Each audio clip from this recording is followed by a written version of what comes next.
Welcome back to the Rugged Revival podcast. It's a very special episode. Firstly, because we've got Rugged Ronnie in his first podcast episode after a bout of illness. So, welcome to the show, Rugged Ronnie. And we've got a real special guest with us today that we've been really excited about for the last week or two. Someone that we're really huge fans of and really grateful to have on a podcast. So we've got Adam Hood with us today. I struggle to believe there's anyone out there who isn't familiar with Adam's music. But for anyone that's been living under a rock for a while, Adam is a singer-songwriter from Alabama. His music is an incredible blend of country, soul, American roots music. And Adam, I think you've described it yourself as blue-collar Southern music, which I really love. Adam has written songs for or performed with the likes of Cleto Cordero of Flatland Calvary, Brent Cobb, Miranda Lambert, Little Big Town, Muscadine Bloodline, Riley Green, Cody Jinks, Travis Tritt, just to name a few. That's a real mouthful already. So we'll be speaking to Adam about everything going on in his world, and he's really kindly agreed to give us a special performance at the end of the show. So just over to Adam, how are you doing, mate? You okay? I'm doing well. Thank you for asking. Thanks. I'm glad to be a special guest. It's nice to feel special. You really are. And I suppose for our podcast, Adam, we go out to invite people, especially that we listen to. It's not just random kind of guests that we have on. It's people that we're actually listening to. It's people that we love. We love your music, and like I said, we're so grateful that you're coming on the show. And we've got so many questions that we would love to ask you. And we'll go from there. So cool. Great. Well, thank you. So Adam, just to start off from me, it's as TJ has already said, it's the first podcast with me. So thanks for joining, and what a first podcast to join with yourself. So I really appreciate it. But I just wanted to start off about little Adam Hood. Where did little Adam Hood come from? Where you growing up? What happened? What got you to where you are now? Oh, good question. I grew up in Alabama. I'm from the east side of the state. I'm from about 30 minutes west of Columbus, Georgia, which I don't know what that means to you guys, but so I grew up in Alabama, and we're a pretty predominantly football state, like the American version of football. So it's either an Auburn or an Alabama thing, and so I grew up like that. I'm an only child. My mom and my dad was a forester. My mother, she sold real estate when I was in school, then owned a flower shop. Now she's retired. And so I lived when you say blue collar, like it was, my dad was 6:30 up in the morning, worked till 5. Mom was kind of the same thing. We lived in a pretty small house and just about as normal an upbringing as we can be. And I just, I was always kind of into music. I tell you this, I used to make cardboard cutouts of guitars when I was a kid. And so I did that until my parents finally broke down and bought me a guitar. And so I started taking lessons pretty young. But I took lessons really young, but I don't necessarily know that it wasn't like, Jerry Lee Lewis's book, it was talking, they talked about how he sat down at a piano when he was young and just started picking out songs. It wasn't like that for me. I did it normal. I took lessons and kind of had to, learn, hand coordination and fundamentals and things like that. But guitar was really my first love. And I didn't start, I started just like anyone else from the Southeast does. I started in church, played for my youth group, and I did that all through junior high and high school. And about my 11th grade year of high school, I started playing at a place called the Breezeway in my hometown. And I did one Friday and Saturday night a month, and they paid me $150. And I quit the football team, man. I thought that was what I wanted to do. I thought I was Garth Brooks, man. So and that's kind of where it all started. I mean, honestly, and so the Breezeway. Living in a college town, college students would kind of come and they would say, hey, we enjoyed listening to you. Why don't you play our fraternity party? And the fraternity parties would lead to, gigs and bars, and the bars would lead to, bars in other towns and other opportunities, and just kind of grew from there. Wow, that's incredible. And to be to be involved with such a rich history in music from where you're growing up, is incredible. And listening to that, Is there any specific memories you've got of certain nights that you played? Anything that really sticks out in your mind?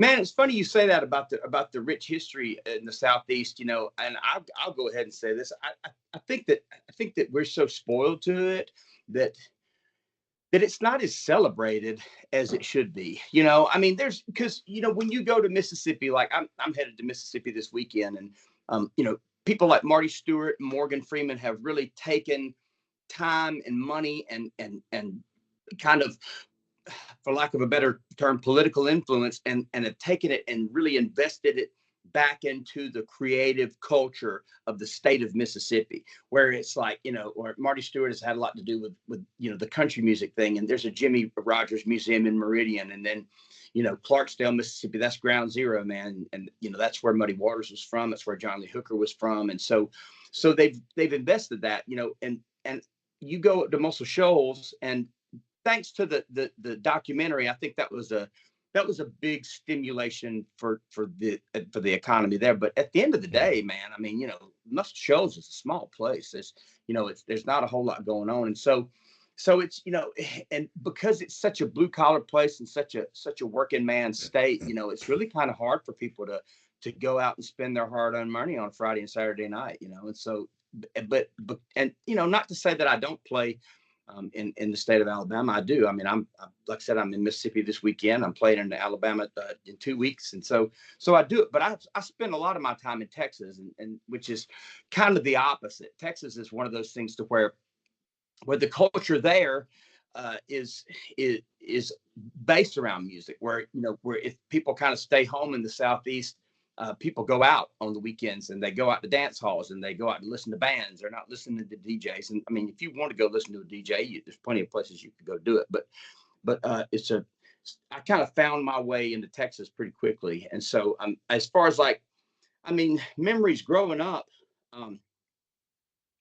it's so funny because I feel like I have so many more memories of like what I learned not to do. You know what I mean? The best memories and the best stories are like from the worst experience. Always are. Just cinder block buildings in Aiken, South Carolina, and just playing at 6 o'clock at a bar that doesn't open till 10 in Athens, Georgia, and places like that. You know what I mean? It was just one thing after another, and man, it was a good 2 decades of just grinding, man. So, that's interesting. Yeah, I do have a lot of stories, but there are a lot of good stories from a lot of rough experiences. Well, funny enough, I'm sort of cutting down, but I actually come across a lot of your music from the Texas scene, and I've shouted them out a few times, and it's the Ranch radio station that they love a bit of Adam Hood, and that's what kind of really put me onto you a number of years ago, and I thought, this is good. I just assumed you were over from Texas until I did my research, and no, you weren't. Man, I mean, I spend the vast majority of my month there. I still do. I mean, and I mean, I go over there. I was there this weekend, and I always jokingly make the comment that I mean, I live in Alabama, but Texas has been paying my mortgage for decades, and that really is the truth. I mean, that's kind of where I make my living, and we'd move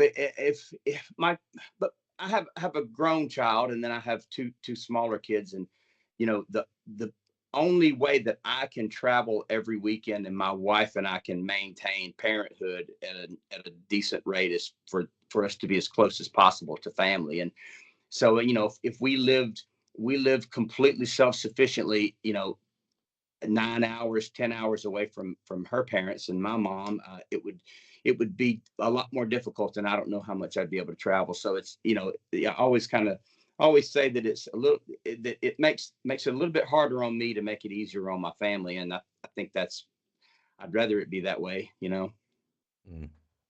It's interesting when you were saying, before, I think in one of our bonus specials or bonus episodes that we done when I first joined TJ, is around what we wanted to keep alive, what we wanted to, when I was growing up, coming up from my dad, who was singing in country bands, in Irish country bands, But, you know, we wanted to keep that alive, you know, that going out Saturday night, people don't have a lot of money. They wanted to go out and watch people as a proper band instead of just going out and listening to the music on a jukebox or whatever, you know, and trying to keep that alive in the UK. You know, it's great. And we'd love to do that. So it's great to hear that you're still doing it. So when you were growing up, what was your favorite artist or band, or what was the music that you were listening to? Man, I got started.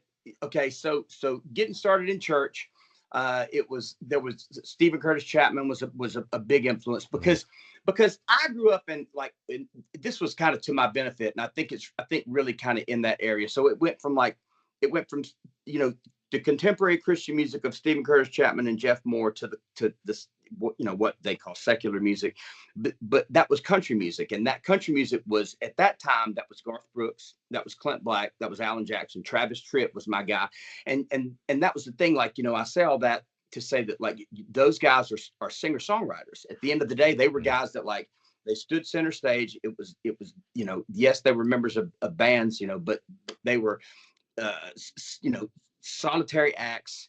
They played their own guitars, they sang their own songs, they wrote their own songs. And so it was really, well, not except for Garth Brooks, and, you know, and I guess a lot of them, you know, may or may not have. But the cool thing is about Garth Brooks was he was always really vocal about who did write the song. You know what I mean? He was quick to say, I mean, you know, if the dance was his biggest hit initially, I mean, he even said in the music video that, like, that Tony Arata and Kent Blasey wrote that song. You know what I mean? And I can remember that when I was ninth grade, something like that. And so it was that simple, that thing that created an appreciation of a songwriter. And so, you know, that kind of started it for me. And then when I was 17, maybe, my mom had this cassette tape of John Hyatt's "Bring the Family," and that changed my life. That record did, because he had a hit with Bonnie Raitt with a thing called "Love," and so I knew, I was familiar with Bonnie Raitt's version, and then I heard Hyatt's version on the cassette, and I didn't realize that was how it worked. I thought, oh, okay, well, here's a guy that makes his own records, but yet is beloved by. I mean, Bonnie Raitt's a pretty big deal, and to be a big deal and to record his songs, that's what I wanted to do, you know. And so that was really kind of what started the whole thing. And you know, I always say that Hyatt was the guy that showed me what I wanted to do, and Delbert McClinton was the guy that showed me how I wanted it to sound, you know. And so, and I kind of got into Delbert. I got into Delbert. It was, you know, a roundabout way. There's a guy named Bruce Chanel who, you know, Delbert played harmonica on Bruce Chanel's song, which, you know, that was the one where he taught John Lennon how to play harmonica and stuff. And so Bruce had some mutual friends close to where I grew up. And so, like, there was all this legend about Delbert and Bruce Chanel around the Opelika, Auburn area where I grew up. And so I kind of, you know, and then the whole Texas thing, you know, he was from Texas, and you know, kind of pioneered the Fort Worth sound and all that stuff. And so, you know, I just really, I really became a student of that style. And I went through my stages of everything: Townes Van Zandt, Graham Parsons, Ryan Adams, Bob Seger, all those things. You know, I studied the greats, and just kind of always landed on Delbert, you know. Awesome. That's brilliant. I mean, I remember, you know, listening to some of the greats like Randy Travis, mention them again, but George Jones, you know, Charlie Pride. Always aspired to be able to record anything, and then realised I had no talent. So I couldn't. So there we go. and that's the end of my career. Oh, it's a rude awakening, isn't it, man? I hate it. I'm sorry that happened. Well, it's a blessing and a curse. You know what I mean? There's, you know, once you realize you have an ability, then you got to figure out what to do with it. And boy, that's when the work starts, you know, because there's a grace you have to have, and there's a humility that you have to have, and you have to learn how to do it and not kill yourself or end up in prison. And I hate, not meaning like die, you know what I mean? There's just, you know, there's a responsibility, you know, that you have to have. And it's now there are days when I wish I had a normal job, you know. I wish it was more like my dad. But at the same time, I know better than to let myself think that way. We were talking the opposite earlier, Dan, weren't we? Where we said, you know, what it's like to have a different type of job. You know, we are, you know, I've got a different job. Right. exactly. The grass is always greener, isn't it? It It always is. looks Yeah, It good though. really yeah, is. exactly. It's just such a unique thing to do. I mean, yeah, no, it's interesting you mentioned the Bonnie Raitt thing and the John Hyatt, because I saw your TikTok the other day where it's like, you know, that was that was your awakening, was it, about the songwriting aspects of it, and just not assuming that the person singing it had created that music, and you know, there's another side to things, really, isn't it?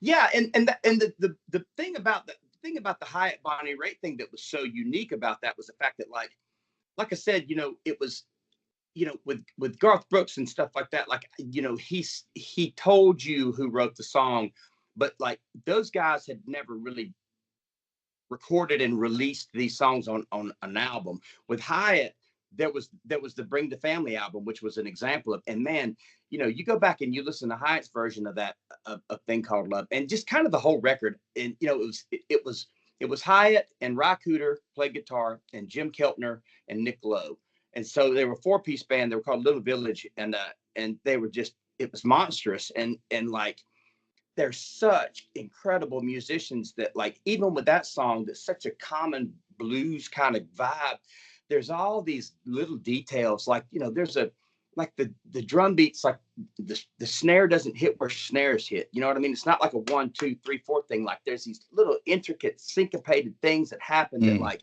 even, I mean, it's been 30 years, and I still go back to that song and I go, golly, how did they do that? You know, and they made that record in like 2 weeks time, you know? And so there's all these things, like I said, it just opened up this whole world to me of just how involved music can be, and how much effort and how great a song can be in its simplicity. That simple is not stupid, you know. Simple is really hard, you know. I mean, Mm. it's, you know, it's hard to write songs for children, you know. I mean, like, I've got children and I don't write children's songs because I can't, because, you know, like, I'm almost, it's like I have an insecurity about it, you know, because if I don't sing something that my kids can sing, then what good does it do? You know what I mean? So, you know, They're there's the the harshest critics, simplicity. Adam.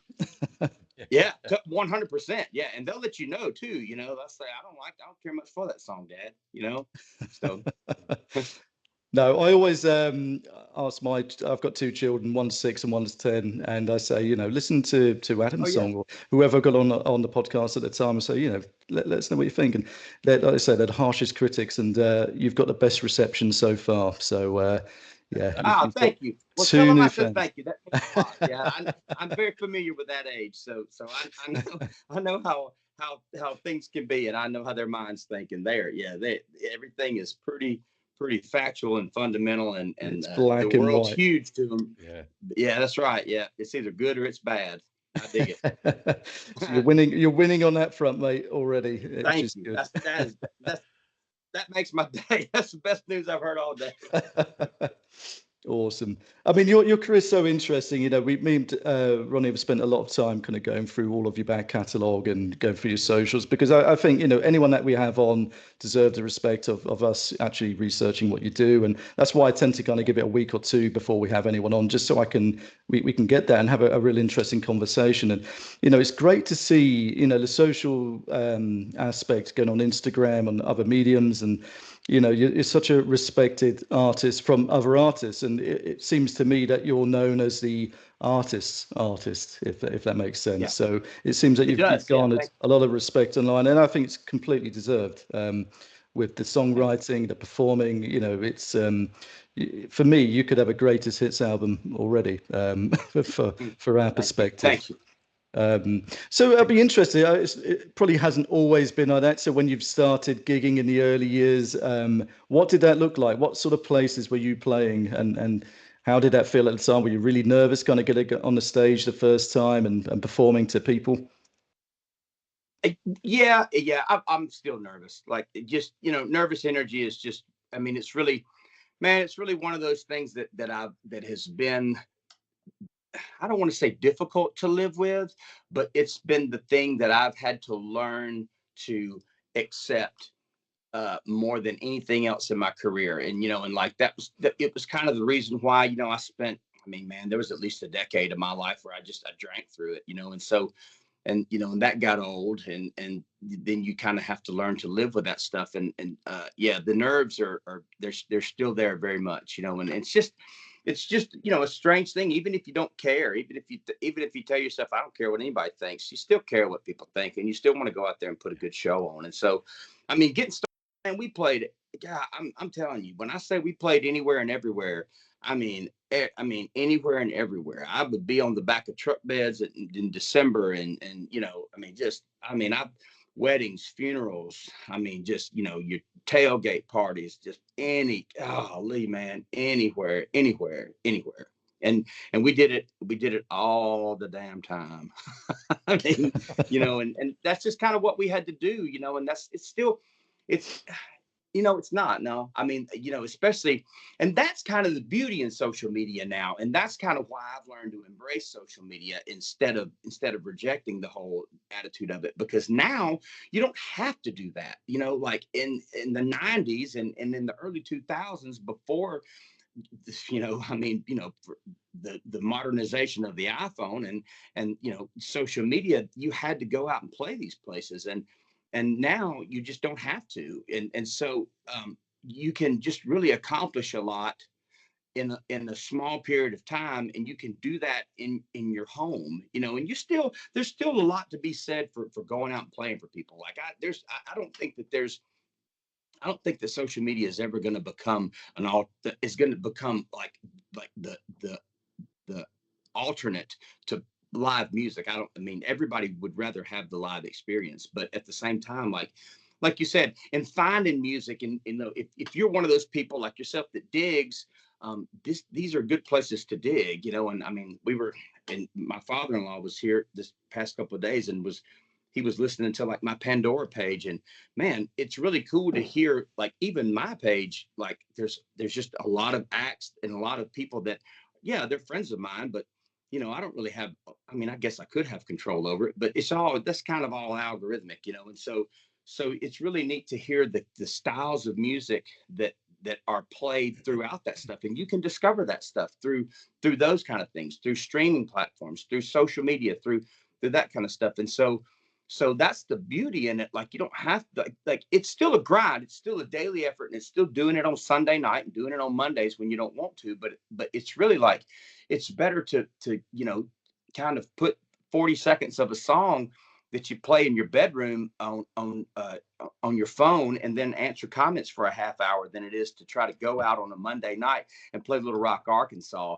when you live in Alabama. You know what I mean? Like, there's a big difference, and I can say that, but from doing, I've done both extensively, and I would much rather do it on social media than I would try to go back and play Little Rock on Monday. I don't blame you. I mean, it's an interesting aspect of social media things, and obviously, me and Dan are approaching 40 now, so we've kind of seen it back in the 90s how things went, and now with the advent of social media, and there's two aspects. I think you've got the first part where, like yourself and many artists, you've kind of earned your stripes, you've done the grind and everything that kind of came with that. And then you see some of the newer artists that have come out, and perhaps one of their videos or their music has gone viral through Instagram or one of these other kind of social aspects. And I suppose there must be some frustration around that if you've been playing bars for such a long time, and somebody puts out a viral video, and all of a sudden they are and I did listen to some other podcasts you were on, and someone mentioned something interesting, almost saying it felt like cutting in line, and I thought that's interesting to kind of perceive it from that aspect. And that was, I think that was 2 years ago. Is that still a thing where it feels like some artists are cutting in line and they're getting big followings on social media, and they've probably only got 1 or 2 songs out? I mean, it's always going to be that way, and if it wasn't that way on social media, it would be that way on the radio. And if it wasn't that way on the radio, it would be that way in live performances. I mean, that's the thing. I was talking to, I don't remember who it was I was talking to, but it was a friend of mine who was kind of, is a guy that manages some acts that are a whole lot bigger than me. And I've known him for a long time. And that's kind of what he said. He said, it was one of those things to where, it used to be the Nashville method was to find an artist to release it, to put them in the studio, record a song, put it out on the radio, and make it a single. And if the single hits, then they go out on the road. You know what I mean? Like there's no seasoning, and it's more. I think it's more so that now, just because of the fact that like that the establishment sort of waits for the viral aspect to happen, and that's kind of the modern version of a hit single. And so instead of them kind of putting out the initial money to make it happen, they just let social media do it, which is kind of, I don't blame them for that, because like it's better to make money than it is to lose it. And so, but it's always been that way. I say that to say it's always been that way. And sure, yeah, it's you don't want to see somebody, but at the same time, I've lived it long enough to kind of see those people. I've seen people succeed and fail, and you never want. I don't wish it on my worst enemy, man. I don't wish rejection in mass on my worst enemy, and it's a sad thing to watch, and it's really more. It comes from just the ignorance of not being ready, and so I hate that. I really do. I wish there was development and time and things like that. And also, man, music is subjective. The things that even with my songs, the songs that I hate of mine are the ones that everybody wants to hear. And so I mean, you get to the point where you just kind of go, oh, I give up, man. So I just have to do the best I can. And just I think the good thing is we have a balance, and life is manageable for me. And so and when we grow slowly, but we grow manageably. And it's one of these things where when things move forward, my wife and I can say together, okay, are we moving forward? Yes, we're moving forward. All right. How do we balance moving forward with our lives, with our income, with our family, with my touring schedule? So I'm kind of glad things don't just pop up and take off. You know what I mean? It's always been a slow burn, and that's sort of, I don't want to say it's by design. I just kind of get up in the morning. I thank the Lord for the day, and sort of trust His guidance through the rest of it. And it may not always be how I want it to be, but it's looking back. I mean, there's a Stephen Curtis Chapman song. He said, I can't see the road in front of me, but I can see for miles when I look over my shoulder. And I think that's a pretty profound way to look at life. Absolutely. It's really interesting. I'm always interested to see how you guys kind of manage your time, because you're a family man. You've got young children, older children, and you're touring the country. You are in the studio. You're songwriting. I mean, how do you balance your time? Do you get any help? Do you have a team behind you? Or is it literally just you, Adam? Yeah, I do. I have some, and and to be honest with you, I mean, I don't know how well I balance my time. You know what I mean? Like, it's all still, my buddy Drew Kennedy told me a long time ago. He said, there's never been a time, and there's never gonna be a time when you leave home and they don't miss you. And you know what I'm saying? Like, and if you never want to leave them. I never want to leave my kids sad, but like, isn't it better to leave them, like, at least they love me enough to where, like, they don't want me to leave, and so, but it's also kind of the thing, I mean, I always, the things I always say is I always come home, I mean, like, I'm going to leave. It's only going to be for the weekend, and I always come home. And so if there's any kind of peace and solace they can have in that. And honestly, dude, once I'm out the door, they're doing something else. They're on an iPad, they're watching TV, they don't even, like, it's like, bye dad, and they're on to something else. You know what I mean? Like, it's real poor mouth for a little while, oh, I'm gonna miss you, and like tears and everything. But I hit the door, and they don't think twice about my ass, man. They don't think instantly forget. Yeah, totally. Distance makes the heart grow stronger. Yeah, exactly. Yeah. So, but there's a balance, and yeah, I've got a good manager. I've got a good booking agent.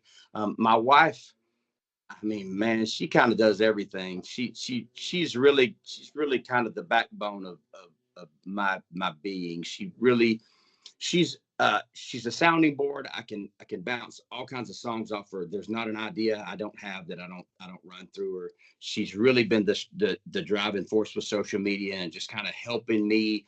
She comes from a PR background, and so and we're kind of, there's 6 years between us, and so like it's interesting, like we were talking about, our generation. I'm almost 50, so I know what you're talking about with pre-internet, but you realize now that like where it's more of an intentional thing for us, it's a second nature for younger groups, and so I think she's almost at that place to where like she just remembers life differently from me, even with the small age differences. So she just kind of instinctively knows how to do things that I just don't know, and she's a lot more inquisitive than I am, and can kind of she's a bloodhound. She can really kind of hunt down an answer, and really has helped me with a lot of that stuff. And so, yeah. And my band is spectacular, man. The guy that plays bass for me, and I've known him for 25 years, and he helps. He's my tour manager and owns the van, and I got a great drummer and a great guitar player. And so, yeah, we're a small outfit. It's definitely mom and pop, but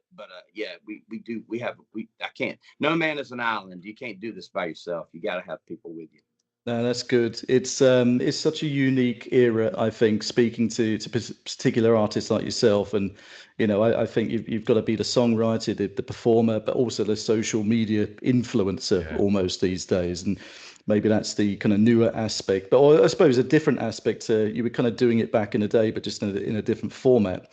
So, it's just interesting that, people like me have direct access to Adam Hood's inbox, and I can just go and message you, good or bad. I suppose you have some odd people messaging you perhaps, and Adam, you can block him at any time. You know that. That's correct. I do correct. Regularly. Number one, I can always turn off comments. Yeah, you can always do that. However, I mean, not honestly, not really. I kind of everything that I get, I've kind of asked for. When I tell people I'm an open book, I'm kind of an open book, and so I get people sending me songs all the time, and they go, "Hey, what do you think of this song?" And man, hell, I can tell you what I think of this song, and I'm somebody that I'm blessed enough to say that I haven't had a lot of harsh criticism. And I don't know why. I don't know why that's happened for me. Like, just, nobody's really been rough on me as far as like criticism. And well, a lot of that's probably because I can criticize myself plenty. Thank you very much. You know what I mean? But I've seen a lot of harsh criticism, and I've seen a lot of harsh criticism come from people that have no right to criticize towards people that they don't deserve it. And so I've seen that enough to where I feel like that I've kind of learned how to be a good critic, and just sort of encourage the positives, and just point out the things that they're not negatives. They're just the areas where they need work. You know what I mean? Like, and I don't, you don't have to criticize a person in order to critique a song. You know what I mean? Like, you don't have to tell somebody they're stupid because their choruses don't rhyme. You know what I mean? They're not, it's just a song, And so like I said, everything that I get is kind of what I've asked for. And that's the beauty in doing it this way. It's a, like I said, it kind of goes back to making it manageable. Like because I'm manageable, because this is manageable, I can manage audience. I can manage followers. I can manage, the people that I see commenting on my comments are people like yourself. And then, I have a friend that they live in Tupelo, and I see him at shows. She comments on my stuff all the time. I know these people. Half of the people that comment on my social media, they have my phone number, and so, but still, I still have, there's almost 30,000 people that are paying attention to me at the same time, So I don't know how it works that way, but it does, and I kind of like it this way, and that's the thing. It's social media is such a game of comparisons, and that's the trick. The trick is to sort of, it's hard to run your own race, man. But if you can wrangle your brain and your will to run your own race, you can really make it manageable. And that's hard, but that's the struggle. You know what I mean? Like, that's where I'm at. I'm at that place to where it's like, okay, I kind of have to learn to, and especially with being a songwriter and lending my abilities to other people's careers, you you almost have to put yourself in their shoes. And I'm putting myself in the shoes of people who are younger and prettier and more famous and stuff like that. You know what I mean? And so, and to be able to do that, it's kind of like being an actor, you know, like you want to put yourself in these roles, you know, and like, you know, you want to put yourself in the roles of the sad guy without being a sad guy. You know, I want to put myself in the role of a beautiful female and not be an ugly ass old man, you know, and so, but still, you know, just write these songs. And so it's hard to do, you know, but I understand that that's the intention. The intention is to still maintain who I am and have enough self-awareness to run my own race and be able to participate in somebody else's career. That's good, mate. And for pushing 50, you're gorgeous, Adam. You know, Thank you so I'll much. give you that compliment. I mean, listen, it's not easy. I mean, there's a lot of moisturizer involved, a lot of makeup. There's a lot of filters on this. Listen, Adam, let me tell you, when he said that we're both approaching 40, he's been towing it for the last 15 years, approaching 40. So, you know, yeah, speak for yourself, TJ. Speak for yourself. Side. Yeah. I'm always approaching it. And again, you know, going back from what you were saying about the social media aspect, I mean, you said 30,000 followers. That makes a mockery of my 25. But I, you know, it's getting used to that social media piece and putting it out there and saying, look, you know, we're here, this is what we're doing, and it's great you've got so many followers and absolutely well deserved. You know, there's a reason for that, and you're absolute talent. So, yeah. You can get sucked easily, I think, into the numbers game. And, you know, I look at, you know, what we're doing. We've not been going for too long. And, you know, and I look at other accounts and I think, how are you doing it? You know, I just don't understand it. Maybe it's my age. I'm like, I don't get it. I don't know what I need to do to kind of, you know, get more listeners, more followers. And that must be, you know, quite difficult as well for artists comparing each other from that landscape too.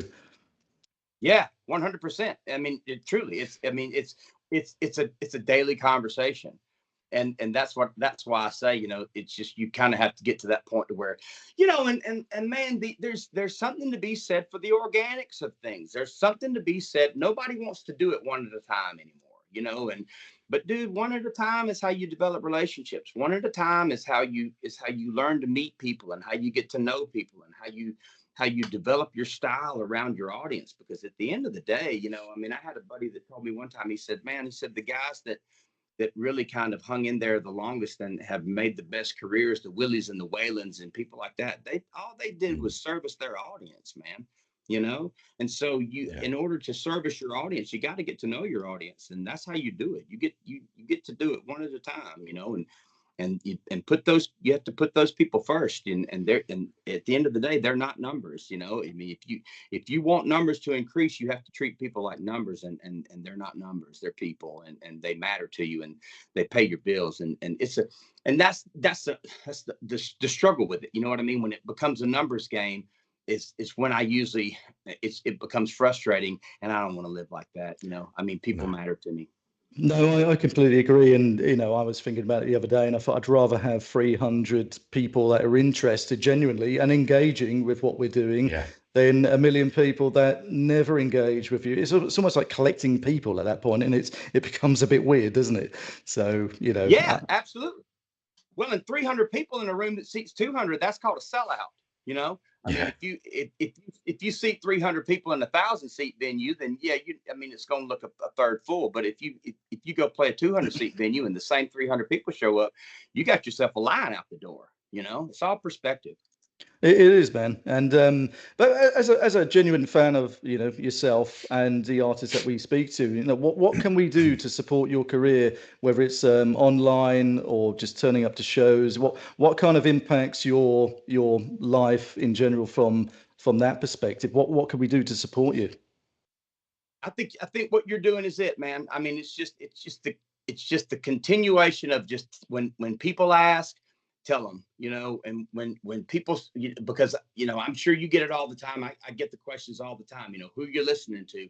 And I hate that question because of the fact that I know that there are people that I need to be saying that could use my endorsement that I may forget a lot. You know what I mean? And almost make a point to write those people down when I can, you know. And so that's, but and because it works like that for me. I mean, you know, when I put out an album, it makes all the difference in the world for my album release or my single release to show up on your stories. You know what I mean? Like that's how it works. That's how it works.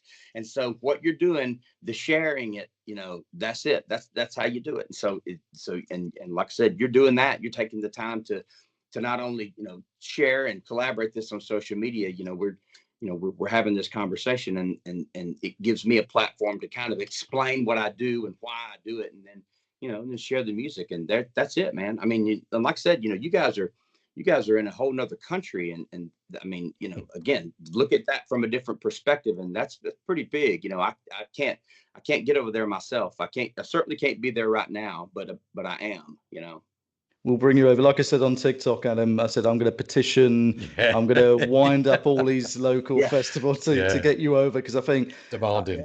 Yeah, I mean, we need some, you know, from a selfish perspective. Right? I mean, it's time. It's time for us to come over there. We've been talking about it for a long time, and I've never done it. I've never played in England. I've never played in Europe. I mean, just anywhere. Like, I've never done it. And it seems so contradictory, you know, like it seems Madness, like I hear people say it all the time. They're like, Adam, you would kill it over there. And, you know, and I haven't pushed the issue just because of the fact that, like, I just, you know, there's all kinds of changes, you know what I mean? Like, there's changes to, like, power sources and transportation and all that kind of stuff. And so, like, you know, you kind of can't really, you need to wait and take your opportunities. And so that's kind of what I've been wanting to do, is just sort of wait on the right opportunity. But yeah, it's time. I mean, enough already. I want to come over there and play some, man. I got buddies all that do it. I mean, half of their year, and I'm starting to get jealous. So we'll go into that later. So hold that thought, Adam, because we've got grand plans, you know, in the making. Whether they'll come true or not, you know. But you know, I love it. We've got some awesome people like yourself that would love to come over. I'm just shocked that you haven't, you know, because you're such a great back catalogue. You're great performers, and I'm just annoyed with the fact that the UK have kind of ignored it. You know, I'm frustrated with myself as a fan, and I want to see Adam Hood in the UK. I want to see those type of guys and girls. And we will. Yeah. And we will. Well, thank you. If we have it let's do it. Yes, I'm ready to do it. Awesome. So, Adam, I just wanted to do a bit of a 1-2 sidestep into something that's very, very close to my heart, and I'm obsessed with it. I've got to be honest. Okay. So, I watched some of your YouTube videos, and one is named "Dreams Do Come True," and I know that you made your Groundhog Opry debut in 2022. Now, that for me is just wow. Just incredible. Tell us, you know, how much of an incredible experience it was. What was it like? Tell us about it.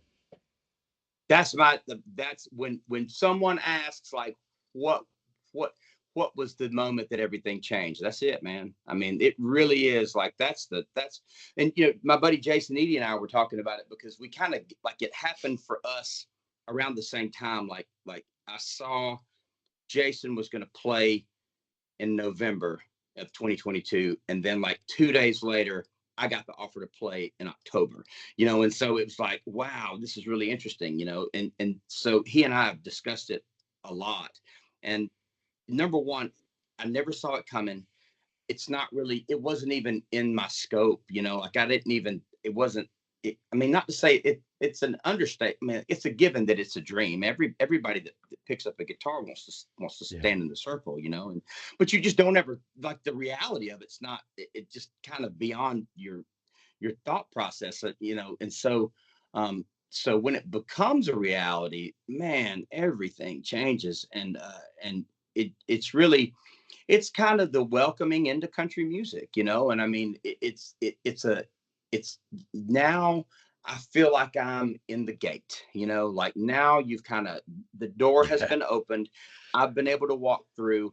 I'm part of this now, you know. And I mean, it's not, you know, there's no fraternity with it, you know, but at the same time, it's kind of an understated, it's just, you know, that's the way, in the spiritual grand scheme of things, that's the way it felt, you know. And man, it was really great. And I've done it twice, and my wife and my daughters were there, and her parents and her sisters and brother-in-law and kids and my aunts and uncles, and man, I mean, like the people that came to those shows to support it, it was overwhelming. Like a lot of folks that I just haven't seen in a long time, and folks that I thought had forgotten about me. They came to say that they were proud, and so yeah, man. It's a defining moment. Like I said, that's when the question comes up, what's the moment that everything changed? Yeah, it's October 2020. Yeah, Grand Ole Opry for sure.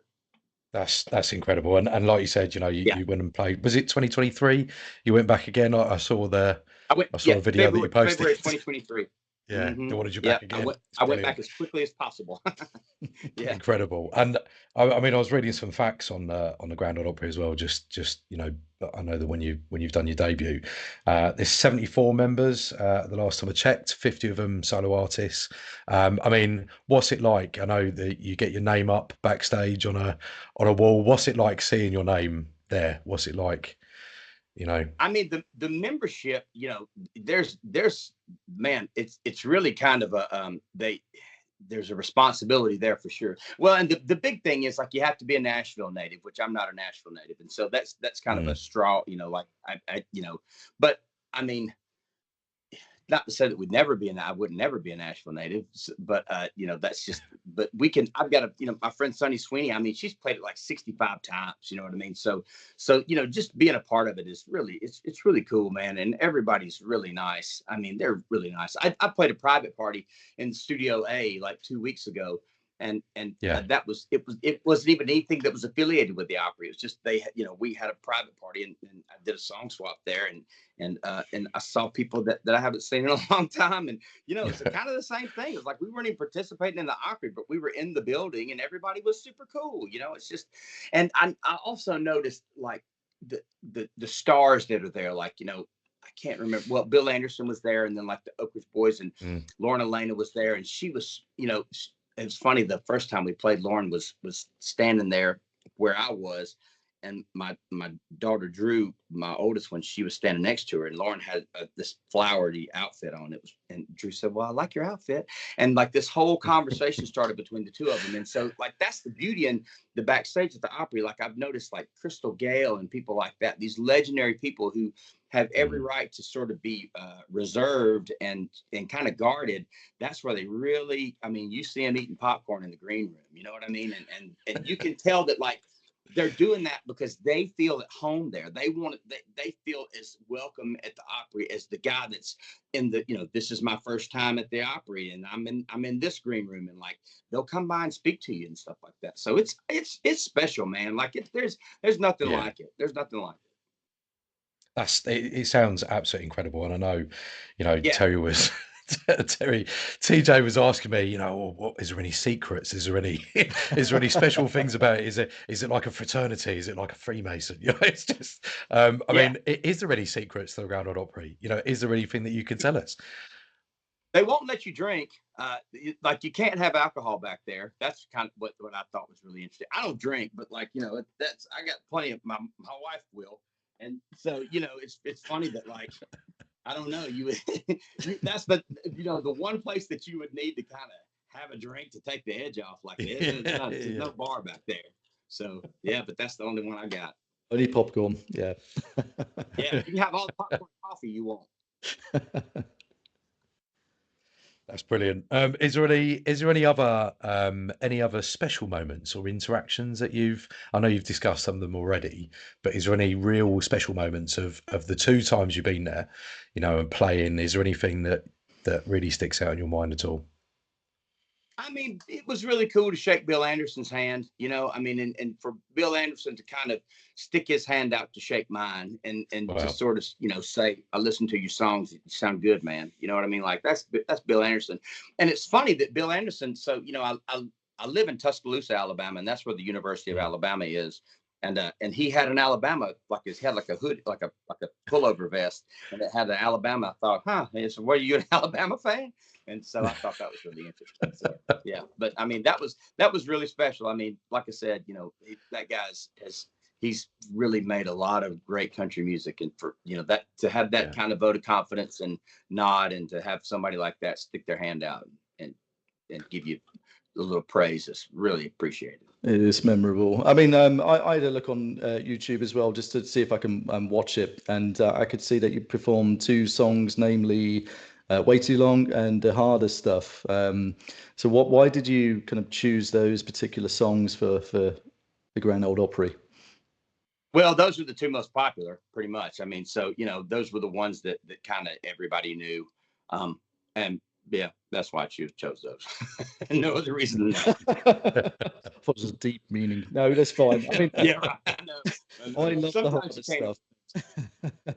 It's I mean, the harder stuff, particularly for me, the kind of lyrics resonate for me as a, you know, a family man. I'm getting older, and you know, it's a hard thing. Is I suppose in your lifestyle, being exposed to alcohol, being out on the road, being in bars constantly, and I suppose just getting fed up with that lifestyle. Is that the reason that you stopped drinking, Adam? Yeah, I mean, it just became unmanageable. You know, I mean, I have a friend that we got to talking about it. He said, you know, just when the negatives start outweighing the positives, you just kind of got to realize where your losses are and what's creating it, and kind of cut that out of your life. And that was really what it was. You know, just you kind of, you know, you just whether, and the thing that was the change for me was like, it's one thing, you know, you drink. I always drank to get through the bad stuff, but when good stuff happens, you drink through that too. And that was the problem. You know, I worked so hard, like we were just talking about. I worked so hard grinding through all these rough times, and that was kind of, you know, the booze kind of served its purpose there. You know, I mean, it kind of helped me escape places I didn't want to be in the first place, and kind of give me some confidence in the places where I was honestly scared to death, you know. And so, but then when things started changing, and I started kind of coming into my own and playing places I wanted to play, and being around people I wanted to be around, and doing things I wanted to do, and places where I really needed to be myself, the person that I really am, the booze got in the way. And so that just kind of, it was a decision that needed to be made. You know, I couldn't enjoy the good times because I couldn't remember them, you know, and that sucks, you know. That takes the fun out of that, you know. No, absolutely. And I listened to it, and I thought I need to stop drinking so much, because I was doing exactly the same thing in those situations, and it just resonated with me so much that over the last, you know, several months after properly listening to the song, I've stopped drinking the way I did. So Congratulations. Thank you for that. that. Well, and it's, you know, and that's the thing, like, it's never been like, that was the intention, was never that was never a platform. Like, it was never really to sort of, it was never to change anyone else's mind. It was just kind of, well, I mean, we wrote the song because it was a good idea. You know, Davis Nix kind of brought the idea to me, and I was like, hell, that's a great idea. So we wrote the song because it was a good idea. But at the same time, I hear that a lot. You know, I hear a lot of people say that. They say, man, you know, I heard that song, and it kind of brought to light some things that I didn't realize about myself. And so that just kind of lets you know that there's some things that just aren't in my control. You know, the Lord's kind of handling a lot of things, and I can't be in charge of that kind of stuff, but I'm glad that it happens. And if something I do makes somebody's life better, then yeah, that's good. I'm glad I did that. No, absolutely, man. It really has. And, you know, sometimes you go about it without realizing. But moving on to more positive things, Adam, anyway. So collaborations and influences. I love the fact you're working with so many of my favorite artists. And, you know, we're talking about Brent Cobb, someone that you work really closely with, that I can see. The most recent release that I can see that you've done, it was with, I can never pronounce his name right, Cleto. Was it Cleto Cordero? Yeah, Cleto Cordero. Yeah, Cleto. I love that guy. Flatland Cavalry are my favorite band for many years now. And Cody Jinks, obviously, as well. So how do these collaborations come about? And particularly like the most recent one with Cleto, for Beat That Train. How did that come about, and what happened? I'm going to walk and answer this question and get a charger while I'm at it. Go for it, man. Um, it basically came about because just through just conversation with him. Caitlin, his wife, I knew Caitlin just through some friends, and so I guess I met Cleto. Well, okay, I take that back. So I met him. They opened a show for us back in gosh, it was years and years ago. And so hey baby. And so we just kind of stayed in touch and just had the opportunity to write. A friend of mine got Flatland to play his son's birthday party. And so we opened the show for them. And Jeff was like, why don't you guys take the next day, keep the hotel room and write a song? And so that's what we did. And it worked. So mission accomplished there. So, but that was, but like I said, I've kind of known of those guys for a long time. And, that's the thing, like the Texas music scene is one of those places, like a lot, you just kind of, it's small circles, once you're kind of involved, there's, you realize that, it's, you get to know people pretty quick. Definitely, mate. Definitely. Do you need to plug in any earphones, or are you okay now, mate? I'm good. Can you hear me? Yeah, we can hear you, mate. We got. I would say we got a good view of your house, but it was all in darkness. So it's, sorry about that. No, you're all good, mate. It's fine. No, I'm really interested in how these collaborations come about, and I don't know if you're bored with people asking you about the Brent Cobb stuff, because I love Brent stuff personally, and I think it's really interesting the stuff that you're both producing. I'm never bored talking about Brent. To be honest with you, he is a wealth of just interesting, stimulating conversation. So he and I are from.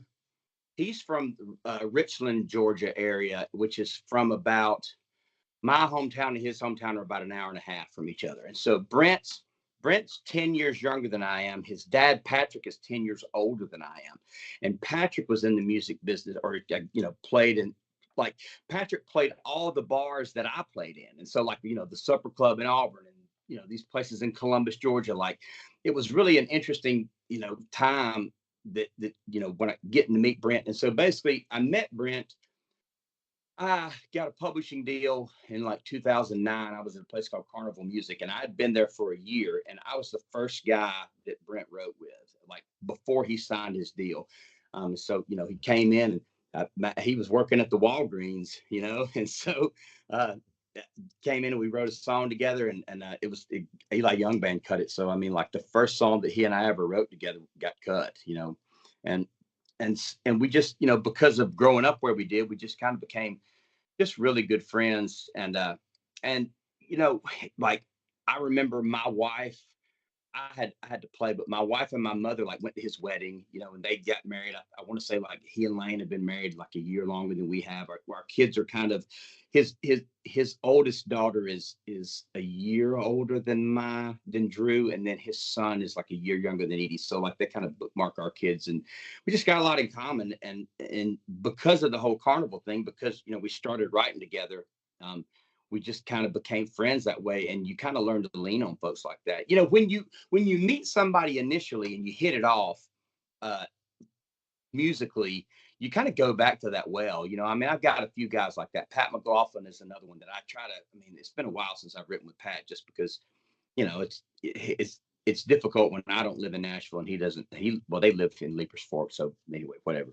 But you kind of have to prioritize your time. But when I'm making a record, when it's like record time, Pat's one of the guys that I call, because I mean, man, I wrote everything. I wrote the Tennessee Will with Pat. I wrote Way Too Long with Pat. I wrote Gonna Take a Woman with Pat. I wrote a Trying to Write Love Song. I mean, like my Somewhere in Between album, I think I wrote 6 songs on that record with Pat. Like, and he actually sang and played guitar, and Brent had a lot to do with that record too. And then Brent produced Bad Days Better, and Brent has been producing these singles that we've been releasing too, like the last 4 songs I did with Brent in Capricorn and Macon. And so yeah, he and I mean, I've talked to him today, so that's awesome.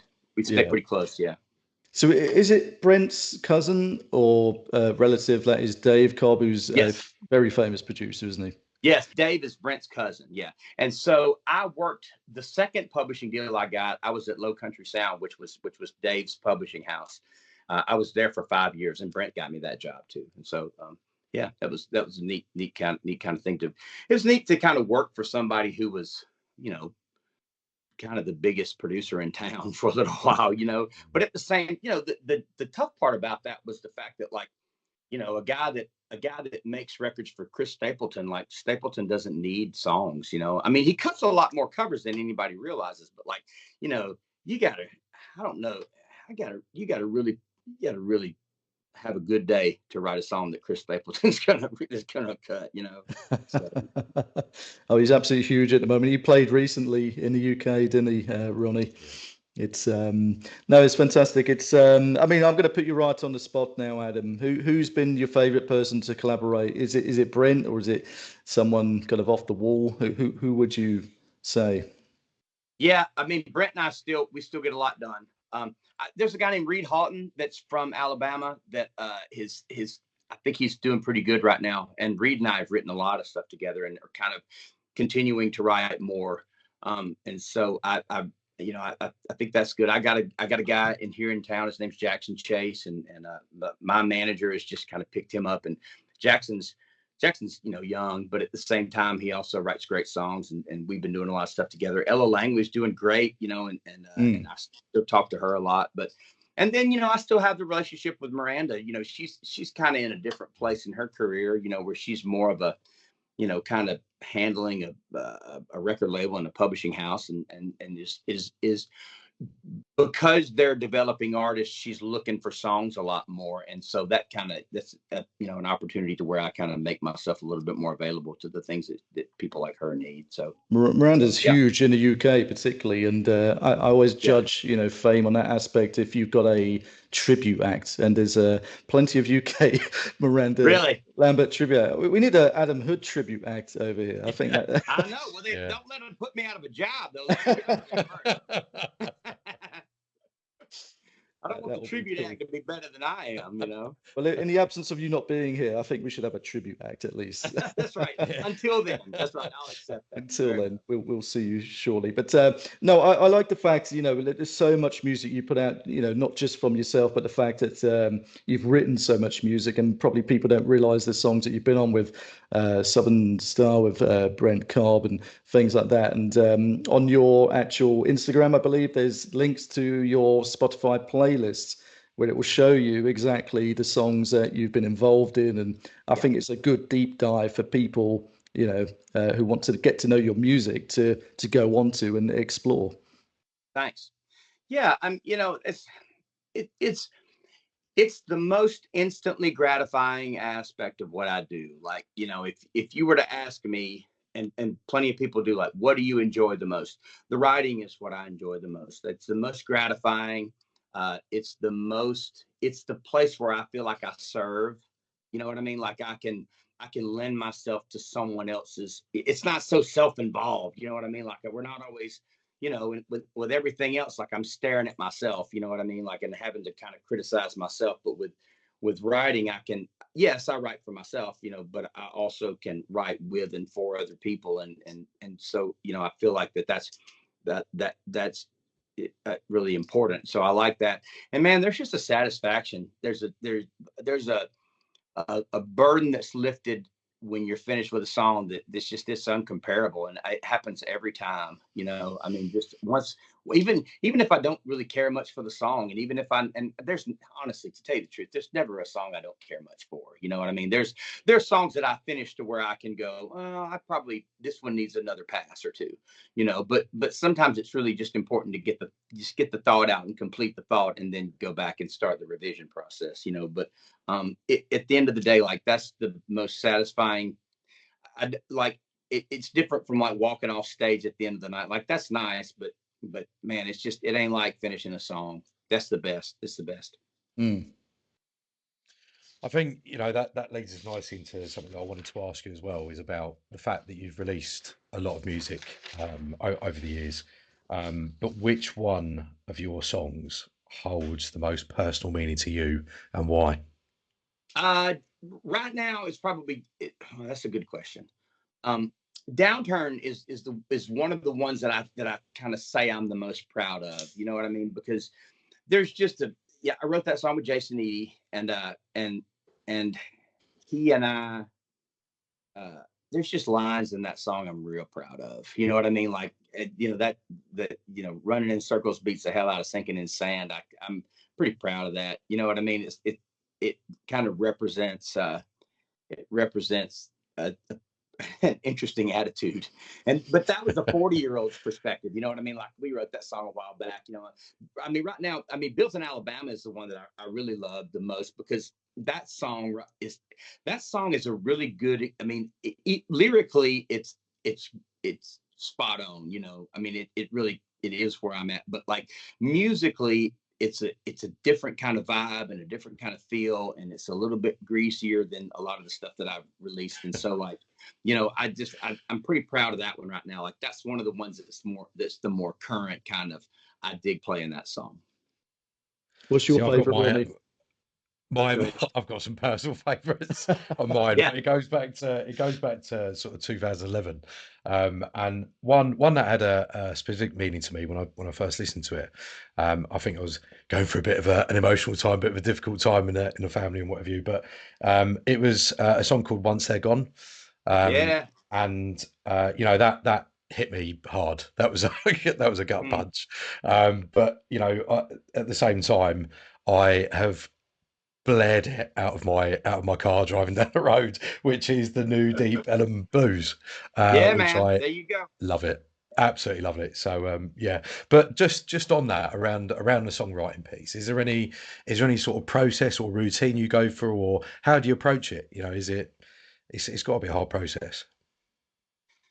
Yeah, it is. And what I'm realizing now is the process that's the most difficult is just trying to always keep your ears up.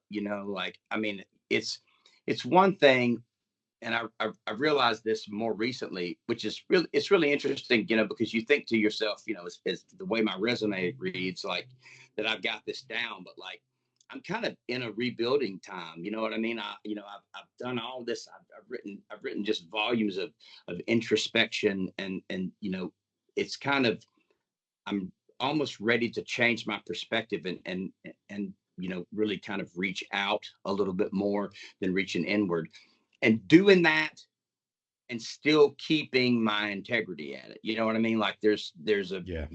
Like, you can't approach a song with like, I want to write a song that everybody's going to love, but you kind of have, but that's the point. You know what I mean? Like, at the end of the day, like, all you're trying to do is write a song everybody's going to love, but you also want to write a song that everybody can connect to, but you can't intend on doing that. You know what I mean? Like, it's weird, man. Yeah. It's lightning in a bottle, but at the same time, it's not lightning in a bottle when you keep your antenna up, when you're kind of always in. And that's the other challenge, is like to be in songwriter mode and to be listening for those moments when your kids say something and you go, "That's a song," without being that guy that's always like, "That's a song, that's a song, oh, that's a song." Yeah. You know what I mean? Like, you don't want to be that dude, and I got enough of those people in my life, so I mean, there's a balancing act between it. And so, yeah, I mean, that's really kind of where the process starts. And so it all kind of starts with the idea, and the idea is usually the idea is like the line, you know what I mean? Like, that's, you start with the hook, but I don't start with the hook, and that's kind of been to my detriment for a long time. Like, I want to start with like, okay, here's the plan. Like, this is the storyline, and the storyline is built around this. And eventually, like, the song, like, that, the hook will kind of reveal itself. But it's nice to kind of allow that to happen instead of trying to force it to happen. And, I mean, you want to kind of build around something like that. And so once you kind of have the idea, you sort of want to be able to say, okay, well, like, what does that feel like? What kind of song is that? Is that a rock and roll song? Is it the Deep Ellum Blues? Is it Downturn? Is it Once They're Gone? Like is it, and that's the thing, like, each of those three songs is a different kind of style in all three of those, where Deep Ellum Blues, I mean, that's obviously, that's the old 12-bar blues, and Downturn, that's I mean, that's Willie Nelson waltz, and Once They're Gone, that kind of moves into the Let's see, that would be sort of like the Blue-Eyed Soul kind of thing. You know what I mean? Like that's so there's these different aspects of these songs. And so I want to build my musical context around the lyrical context, because it's weird to hear a happy song. I'm sorry, it's weird to hear sad lyrics on top of happy melodies. You know what I mean? Yeah. And it happens. And I mean, I have songs that I'm sure I've written that way, and we all have songs that we love that are like that. But like you sort of, it's that's more of an exception than it is a rule. And you know, your ear wants what it wants, you know, and so I kind of learned to trust my ears and just to go where the melodies take me. And then there's meter to the words, you know. I mean, you can't stretch out a word that has like 4 syllables to it. You know what I mean? Like it, but at the same time, you want to be able to have rhymes that are fresh, you know, and you know, you don't want to overthink it and put 3 pre-choruses in there and make it a 9-minute song. You know, I mean, so there's all these things that you kind of take into consideration that are part of the process, but they're just different variables. You know what I mean? Like once you got the idea, once you can come up with the lyrical content and what the quote unquote idea is, and you got the musical aspect, then it's making it rhyme after that.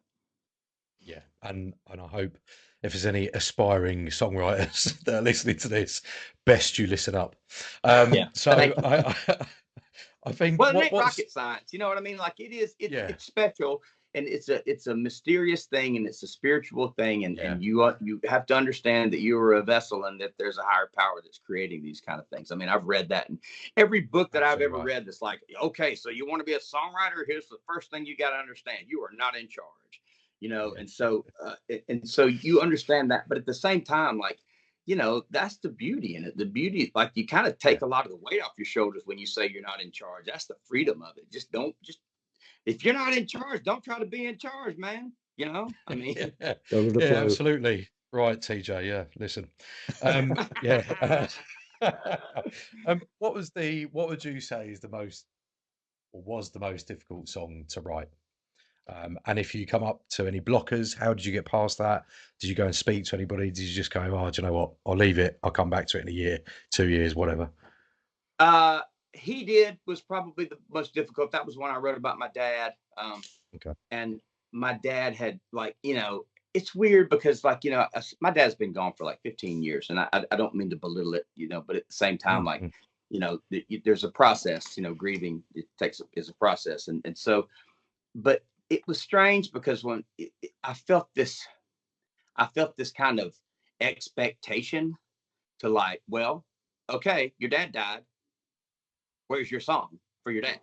You know, and like, I was like, well, and nobody told me that, but then, like, you know, like I said, I kind of felt this expectation to write a song for my dad, and I'd never done that before. Like, my dad was a wonderful man, but at the same time, very supportive of my music, but not someone I learned music from. You know what I mean? Like, I didn't really. He wasn't my wellspring. You know, and so, but again, like I said, not to belittle his support, he was very supportive, but you know, and so because of that, like, you know, it's just not easy to write a song like that, and it took a long time.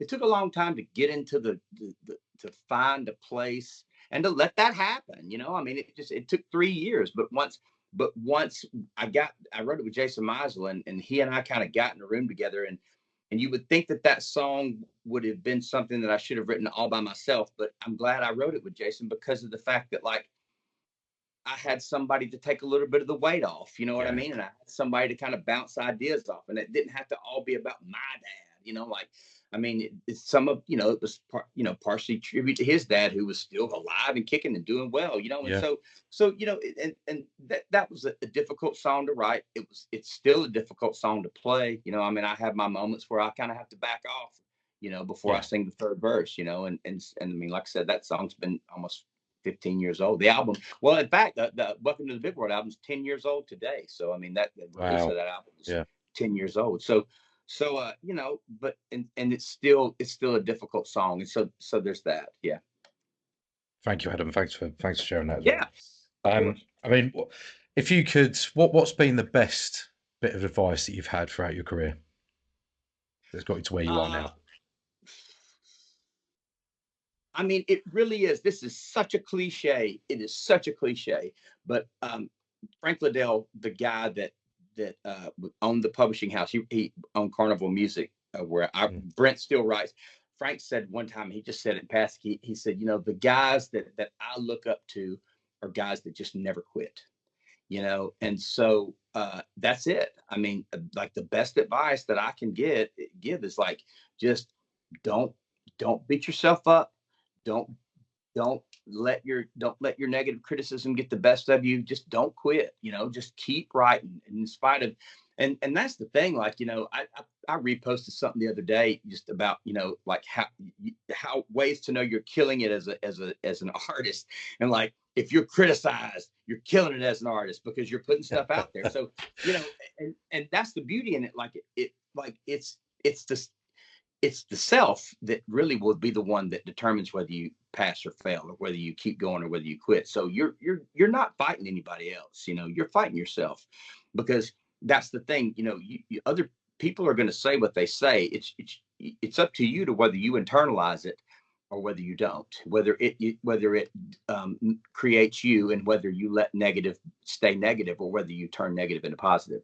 So, you know, I mean, it really is, you know, but that's the thing. Like, it's cliche to say don't give up, but like, in the not giving up, there's like point number 1, A, B, C, D, E, F, G. You know what I mean? Like, there's a whole lot of, there's a lot of depth to the not giving up, because you kind of have to learn how to persevere when you're 50. You know what I mean? Like, I didn't really know that I would still be, I'm thankful that I am climbing at 50, because I don't feel like I would be sad if I was on the backside of it. You know what I mean? But there are days when I feel like, am I on the backside of it? I hope not, because I'm on the backside of something that I haven't really crossed the mountain yet, you know?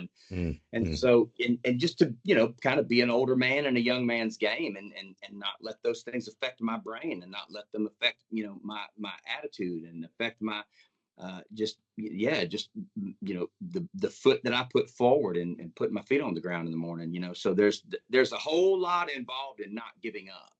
But yeah, I mean, that's the best advice. Just find a reason to pick your guitar up and try to write a song every day that you can. You know? Yeah. No, And that's go on.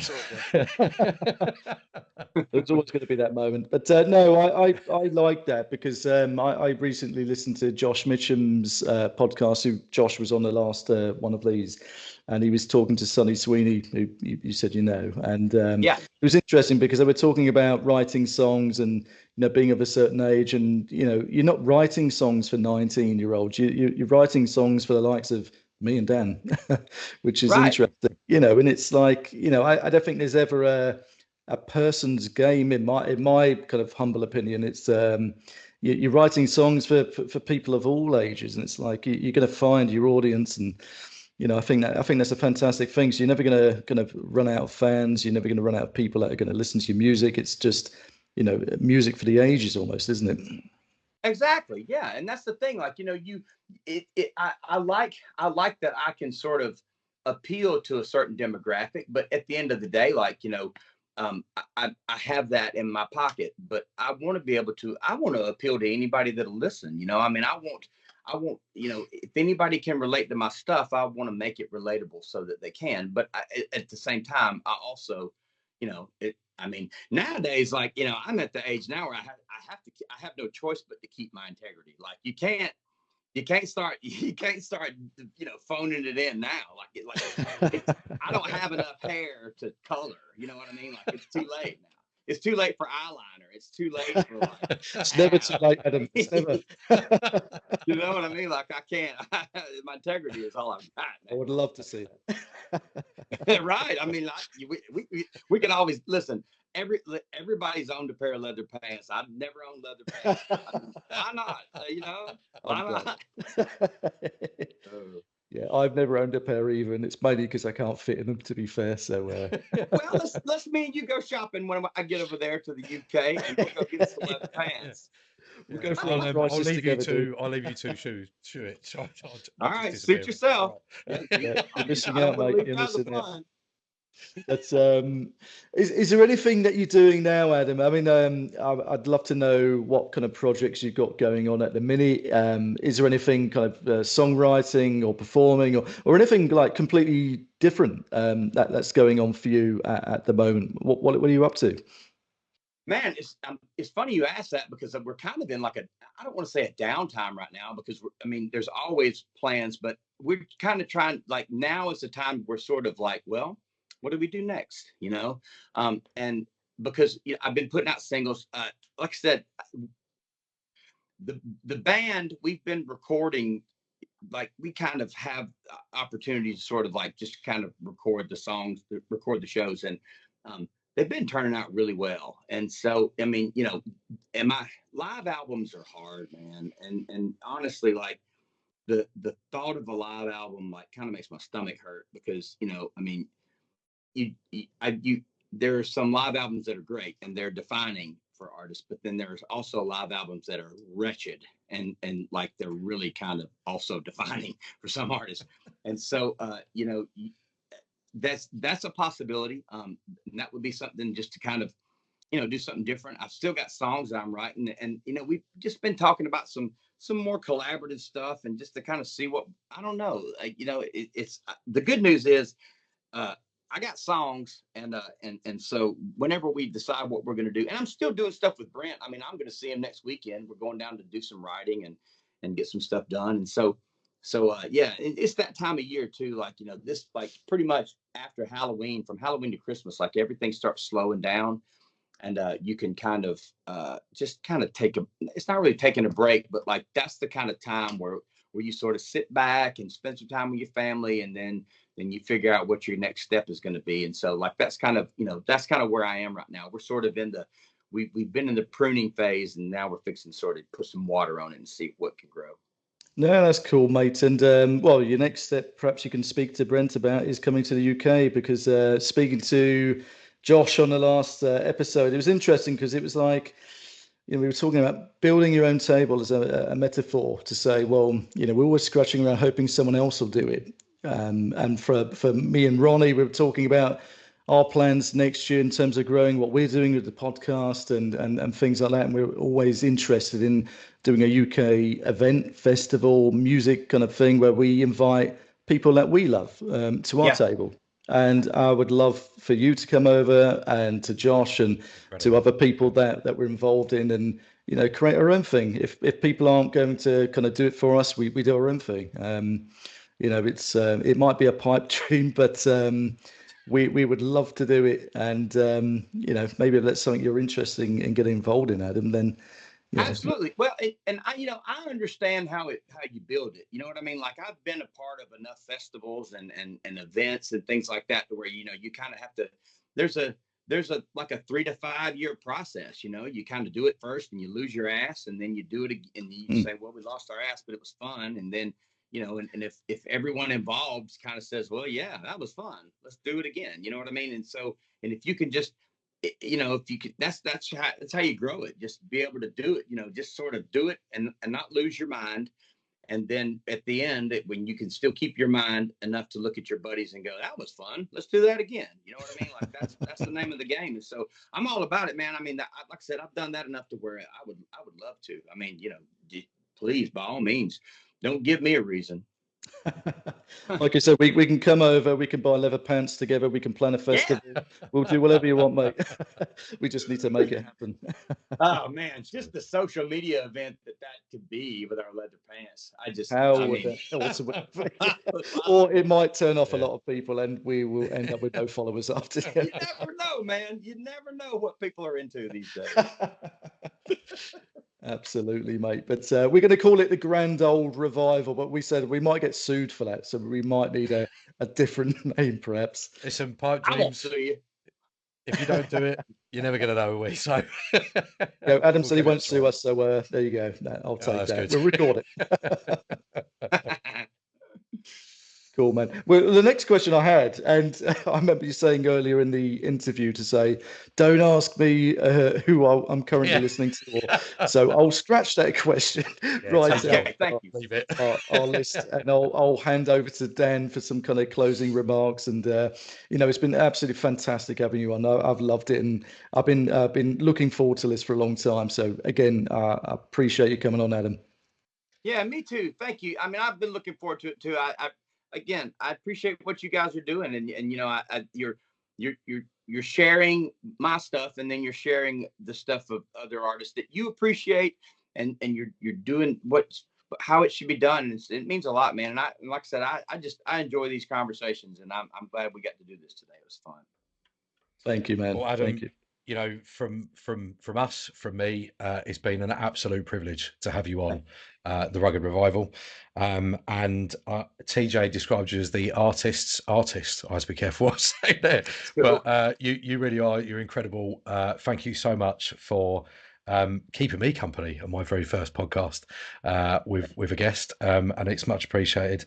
So before I hand over to Adam for his much anticipated performance, I'm going to say we raise a toast to the grit, the grind, and the revival.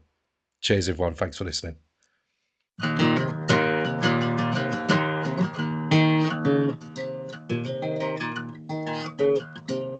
Well, the wife and the kids and the dogs and the neighbors all looking up at me.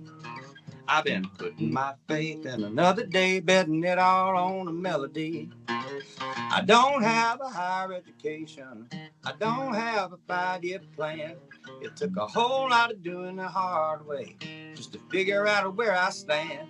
And it ain't easy cutting teeth, paying bills in Alabama. But here I am again, going on and on. My back ain't sore from swinging a 9-pound hammer, but carrying the weight of the world in a country song.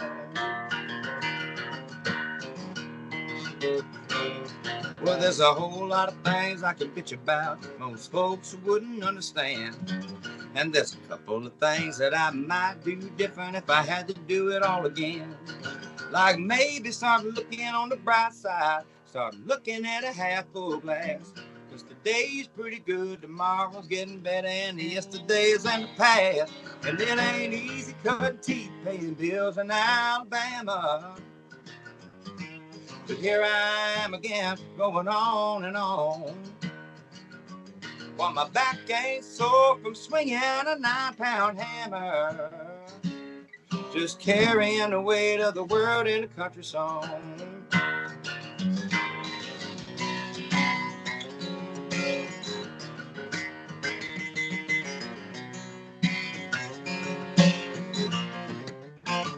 Well, it ain't easy cutting teeth, paying bills in Alabama. Yes, but here I am again, going on and on. Well, my back ain't sore from swinging a 9-pound hammer, just carrying the weight of the world in the country song. Yes, carrying the weight of the world in the country song.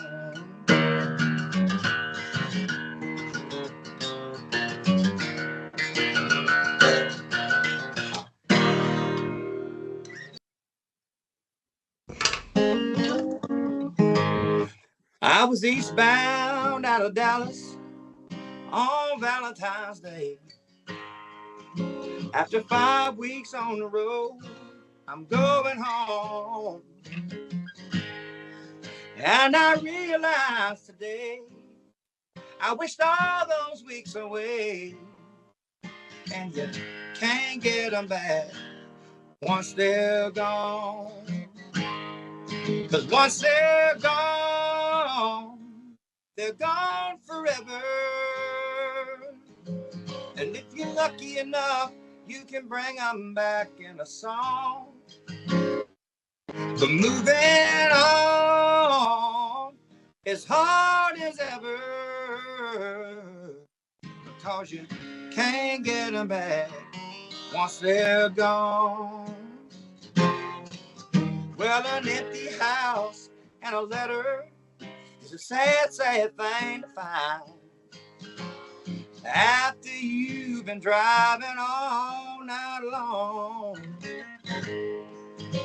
And it's hard to rest your head on a cold and empty bed, and you can't get them back once they're gone.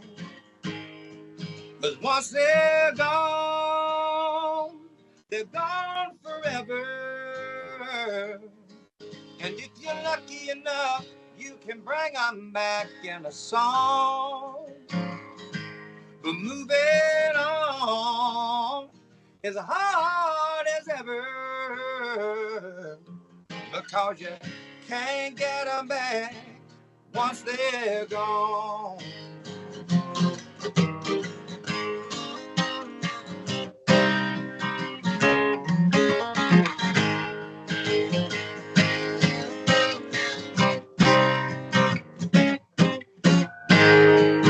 Once they're